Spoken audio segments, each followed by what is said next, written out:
Makan adalah amalan yang indah, seindah melestarikan budaya ibunda.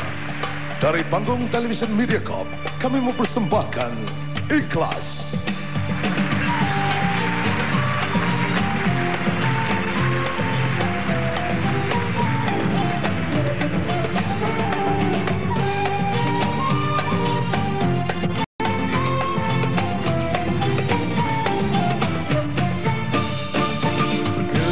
Paluan, maruas dan rebana, irama bersahutan mengiringi tarian.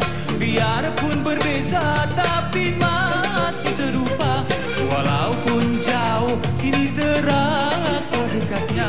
Selarikan niat, hajat dan mufakat, senali bersama jalankan warisan.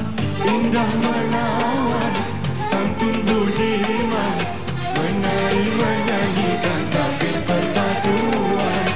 Indah menawan, santun budiman, menari menyanyikan sambil perpaduan.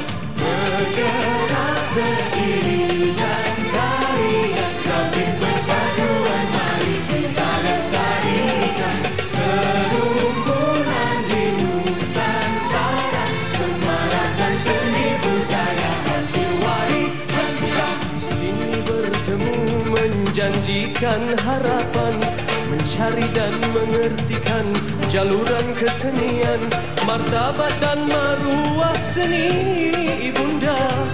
Semakin terasa digugat nalurinya, namun masih mencari arti jati diri. Pastinya tidak akan hilang walau zaman bersamaan.